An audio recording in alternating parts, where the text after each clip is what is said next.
Olá você que nos acompanha pelo portal FanF1, pelo nosso canal no YouTube. A gente tem uma convidada especial hoje para um bate-papo sobre um assunto muito importante, o autismo.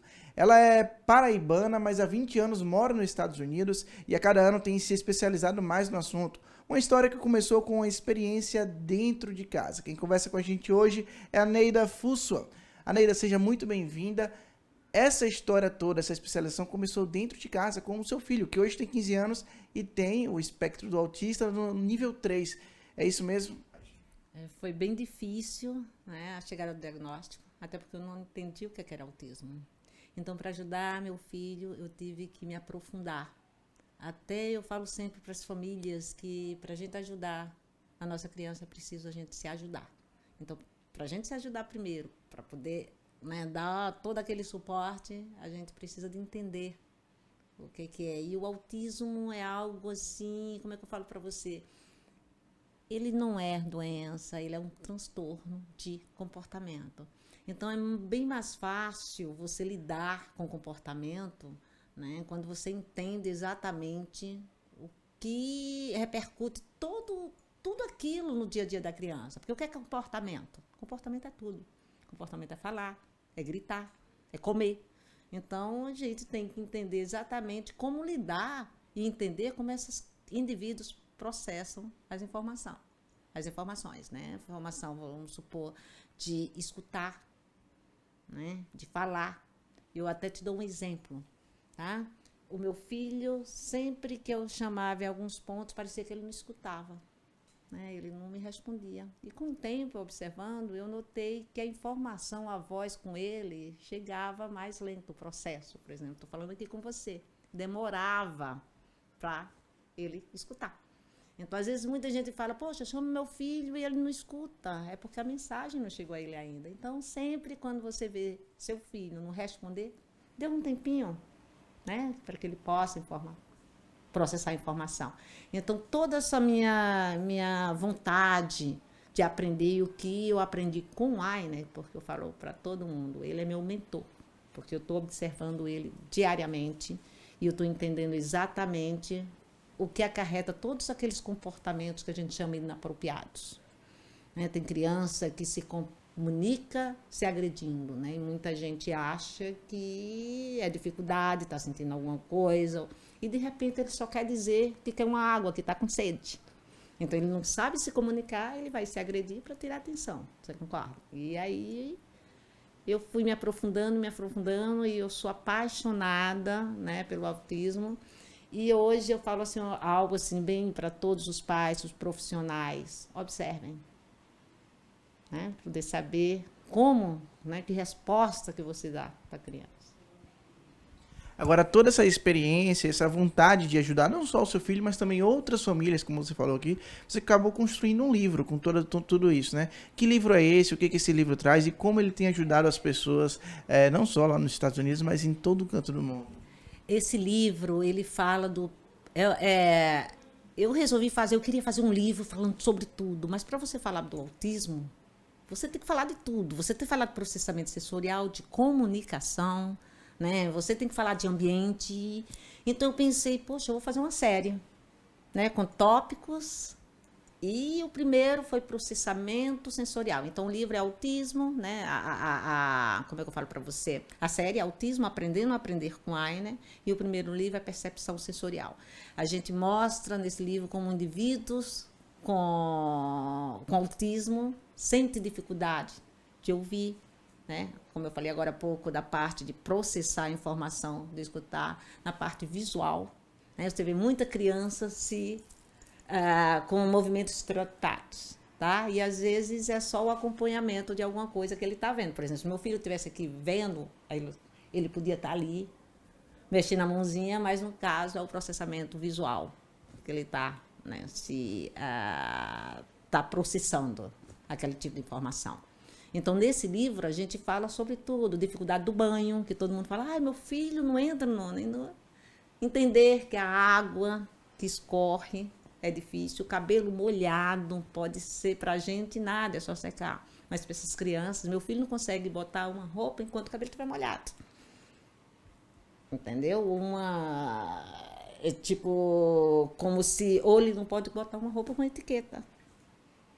As crianças falam, poxa, meu criança só quer ficar pelado. Então eu recomendo procurar ver o tipo de textura que ele mais aceita. Se é algodão, se é silk, porque isso aí influencia muito. Então é procurar saber o porquê essas crianças não conseguem, sentem dificuldade, né, em algumas. Parte de som também. Eles processam informação. Meu filho, às vezes, com o canto do passarinho, ele vai dificultar. Mas ele adora rock and roll pauleiro. Ele pode escutar a banda e ele não vai botar a mão no ouvido. Então, tem que ver realmente qual o som e o processo, né, do som. E aí vem também, dentro do livro, a gente fala de seletividade alimentar. Por que meu filho não come? Por que a dificuldade? Que às vezes a gente pensa que é porque ele não gostou da comida, não. É muito mais a parte visual e a parte sensorial, ou da visão, como você apresenta a comida para a criança, em que copo, a comida, uma verdura, né? Um verde, que ele não gosta de comer verde, então ele não vai comer maçã, né, que seja verde, não vai comer alface, porque ele não come verde. Então você tem que analisar o comportamento para você saber exatamente como, né, o que fazer nesse momento. Então nesse livro a gente fala dificuldade de comer, cortar a unha, porque para a gente corta a unha na maior, para essas crianças ela pode sentir dor na hora que você estiver cortando a unha. Né? Então é tudo, e nesse livro a gente é em primeira pessoa, né, o Ainer falando da dificuldade de comer, a dificuldade de botar uma roupa, a dificuldade de sons, né, que incomoda, e aí vocês vão entender muito mais na parte do processamento sensorial. Você transformou isso numa jornada também de palestras, né? Você já circulou alguns estados trazendo essa, inclusive aqui em Aracaju, como você bem frisou. Como é a sua rotina hoje para compartilhar esse tipo de conhecimento que você adquiriu, que você construiu com outras famílias? Hoje eu sou bem ativa na rede social, inclusive o Brasil que me estimulou, né? Quando eu tive em 2016 aqui no Brasil. Então, eu levei para o meu filho em São Paulo, levei para participar de tipo um Aras, que tinha crianças, salas para crianças andar a cavalo especiais. E eu trouxe meu filho para tentar votar. Então, os pais que viram o Ainer se comunicando com o aplicativo e começaram a falar que ele é autista, mas como ele consegue se comunicar, como é que ele consegue subir? Porque até para subir no cavalo, ela falou, eu sei que ele não vai conseguir subir a primeira vez, que tem todo um período, ele no primeiro, de primeira ele conseguiu, mas só com comando, com aplicativo, você, né, sobe, você tem que compartilhar isso com a gente. E eu vi o desespero e a felicidade de ver que os filhos também poderiam chegar onde a Ainer estava, no espectro. Então, isso foi toda a motivação para mim, para abrir essa página. E foi, assim, um choque para mim, porque na terceira semana comecei com o Facebook, muita quantidade de views, não falo nem para você, hoje eu tenho mais de 360 mil views no Facebook. Então, já estou começando a pular para as outras redes sociais também. E agora eu estou com um projeto muito lindo, trazendo para o Brasil, com parceria com a PUC, né, do Rio de Janeiro, o Sebrae, que está ajudando muito a gente para desenvolver justamente um aplicativo que começa com a intervenção, tá, da criança até o tratamento todo. Isso vai realmente mudar a história de muitos profissionais e muitas famílias, né, para trabalhar nessa intervenção junto com as crianças. Mas é fantástico, assim, estou muito feliz. Para as famílias, a gente citou aqui que a necessidade principal é perceber os sinais, perceber os métodos para se entender as respostas das crianças que têm o autismo. Para as famílias que encontram dificuldade em entender esse processo, qual é a recomendação que você, como experiente nessa área, procurar algum auxílio? Como é que funciona para essas famílias que têm maior dificuldade de entender o transtorno do autismo? Eu acho a primeira coisa que tem que fazer é observar a sua criança. Né? Na análise do comportamento, a gente fala de uma contingência tríplice, que é o antecedente, o comportamento e a consequência. Então, o resultado disso é a consequência que você dá para aquele comportamento. Né? Se você até não precisa nem ser autista, se você leva seu filho para o mercado e ele quer uma bala, aí você fala, não dou.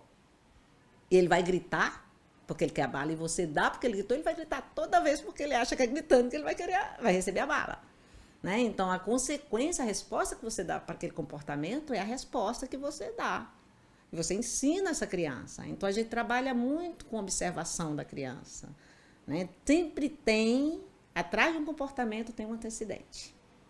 Né? Por exemplo, a criança bota a mão no ouvido, o comportamento de botar a mão no ouvido é porque ele escutou algum som que está incomodando. Então, se você entender qual o som que você... Se você pegar uma notazinha, tudo eu anoto. Tá? Coleta de dados é muito importante, porque depois a gente esquece. Tá? Se você está com sua criança que tem dificuldade sensorial auditiva, por exemplo, e toda vez que ela botar a mão no ouvido, você...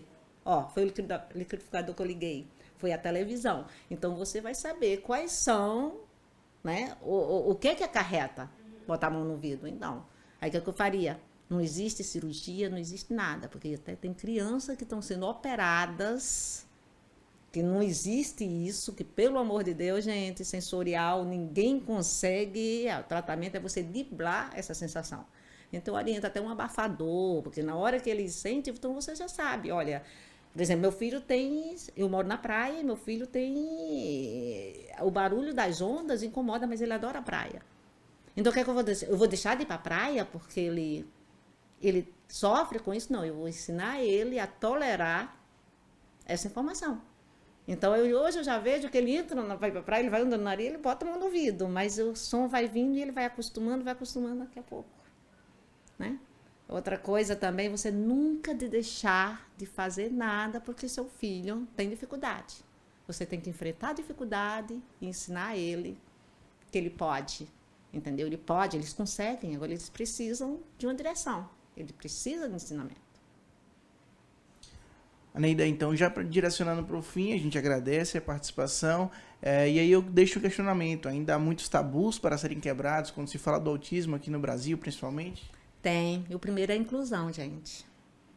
O Brasil tem que mudar a forma, né? Muita gente fala, a inclusão é botar uma criança com autismo dentro de uma sala de aula, com outras crianças, né?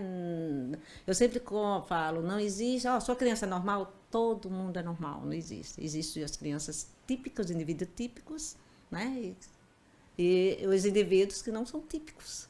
Então, o autismo é um jeito diferente de ser. Ele não é doença, ele processa informações, né, de uma forma diferente. Então, o que eu falo, assim...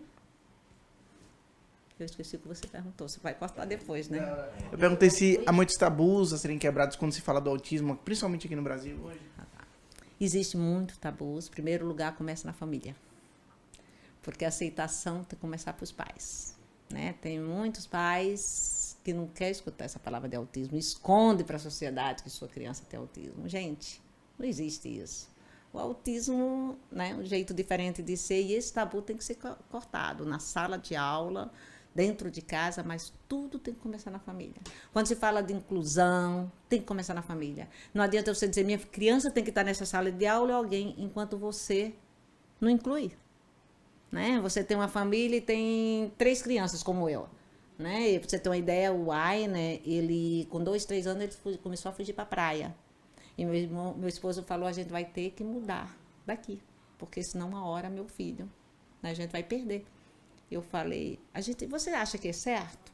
O meu mais velho surfa, o meu mais novo adora a praia, e eu vou fazer com que eles deixem, porque o irmão, não, a gente vai ensinar a Aina a noção do perigo, ensinar ele a nadar. E foi isso que fizemos, estamos na praia até hoje.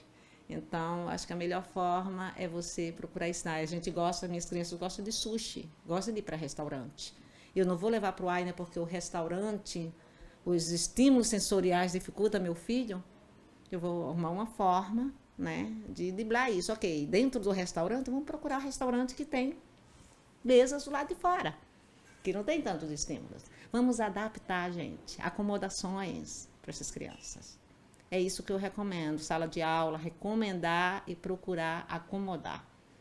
Procurar ver a melhor forma, né, mas sempre deixar, né. O meu filho viaja de avião, né, coisa que você não vê. Um autista de severidade 3 viajar de avião, porque o avião fica fechado, né? A gente faz voos internacionais.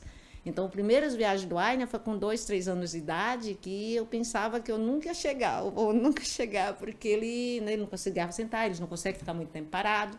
E eu ensinei para ele. E fiz disso uma rotina. A gente começou a viajar mais, hoje ele viaja. Da última vez que eu estive no Brasil, eu trouxe ele comigo. E trouxe o meu mais novo, que quando eu estava no caixa, o meu outro, ensinando o meu filho como lidar também com ele.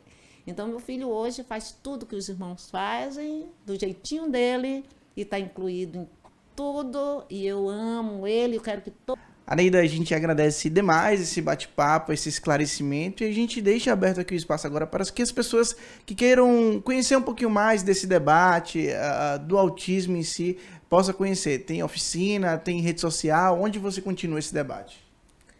Eu estou sempre fazendo lives, tá? Faço lives abertas, respondendo perguntas, porque as pessoas precisam de um suporte, né? Para trabalhar com crianças. No Facebook, na página Ainer, EJNR, número 4, autismo, em inglês, finalizado com M. A gente tem também o YouTube, que a gente está sempre passando informação, o Instagram, também sempre como Ainer, autismo, tá? E também tem nossas oficinas. Nossas oficinas são únicas, a gente trabalha com famílias e profissionais bem limitadas e mostrando, né, como realmente se lida com as crianças e como elaborar um plano individualizado e trabalhar, né, com a forma assim, mais de conhecimento, né, e observações e também palestra. Tá? Eu faço muitas palestras, tanto online como presencial, agora a gente... Então, para entrar em contato comigo, procure minha rede social, com certeza a gente, né, retorna para vocês. Tá?